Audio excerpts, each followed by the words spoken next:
جو اس کائنات کی سب سے بڑی حقیقت ہے۔ میں نے کئی دفعہ اپنی ویڈیوز میں کہا کہ موت وہ حقیقت ہے جس کو چوک چوراہوں پر کھڑے ہو کر، بلڈنگز کی چھتوں کے اوپر کھڑے ہو کر، پبلک ایریا میں کھڑے ہو کر، بسوں میں، ٹرینوں میں، ہوائی جہاز میں راگ الاپنے کی ضرورت ہے کہ انسان کو مر جانا ہے۔ آپ کو پتا ہے کہ 1 گھنٹے میں 6000 لوگ روزانہ مر جاتے ہیں۔ 24 گھنٹے میں یہ 1.5 لاکھ بنتے ہیں، 150,000، اور ان 150,000 میں سے آلموسٹ 30,000 مسلمان ہوتے ہیں۔ ظاہر ہے کہ دنیا کا ہر 5واں بندہ مسلمان ہے، تو 30,000 مسلمان 24 گھنٹے میں مر رہے ہیں، اور اوورآل 1.5 لاکھ لوگ روزانہ لقمہ اجل بنتے ہیں۔ نیچرل ڈیتھ جو ہونی ہوتی ہے، خواہ وہ ایکسیڈنٹ کی شکل میں ہو، ہارٹ فیلئر کی شکل میں ہو، کینسر میں مبتلا ہو کر ہو، وہ کوئی بھی فارم ہو سکتی ہے۔ اتنے لوگوں نے تو مرنا ہی مرنا ہوتا ہے، اور جانور جو ہیں وہ تو ملینز میں پیدا ہوتے ہیں اور ملینز میں مر جاتے ہیں، ان کی تو آپ شمار ہی نہیں کر سکتے گنتی۔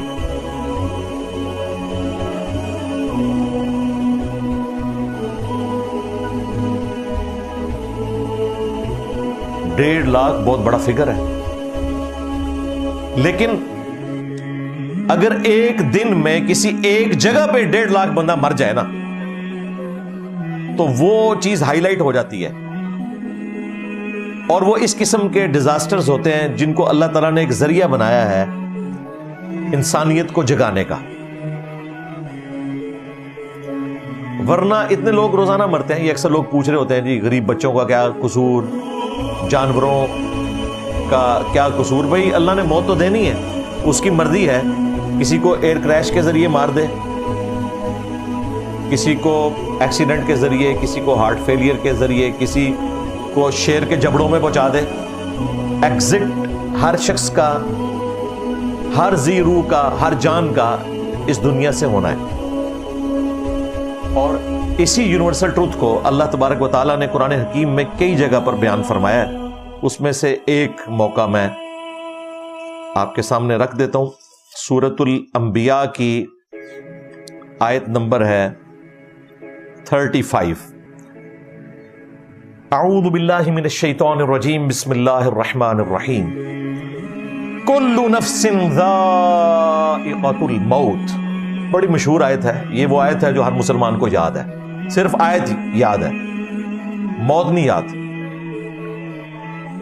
ہر نفس نے موت کا ذائقہ چکھنا ہے، یعنی اس فیز سے گزرنا ہے، یہ چکھنا ہے، اس کے بعد نئی زندگی شروع ہو جانی ہے۔ ان الفاظ کے اوپر غور کریں، موت آنی نہیں بلکہ موت کا ذائقہ چکھنا ہے، اس فیز سے گزر کے پھر آخرت کی زندگی میں چلے جانا ہے۔ یا ہمیشہ کی کامیابیاں انسان کا مقدر ہوں گی، یا والعیاذ باللہ تعالی ہمیشہ کی ناکامیاں۔ اللہم اجرنا من النار، اللہم انا نسألک جنت الفردوس مع النبیین والصدیقین والشہداء والصالحین، آمین۔ ہر جان کو موت کا ذائقہ چکھنا ہے۔ وَنَبْلُوكُمْ بِالشَّرِّ وَالْخَيْرِ فِتْنَةً، اور ہم تمہیں بالضرور آزمائیں گے، شر اور خیر کے ذریعے، یہ فتنہ ہے تمہارے لیے، جانچیں گے تمہیں، اس ابتلا میں ڈالیں گے، کبھی خیر دے کر کبھی شر دے کر۔ یہ جانچ کا ذریعہ اللہ تعالیٰ نے تمہارے لیے بنا دیا، کسی کو دے کر آزمایا، کسی سے لے کر آزمایا۔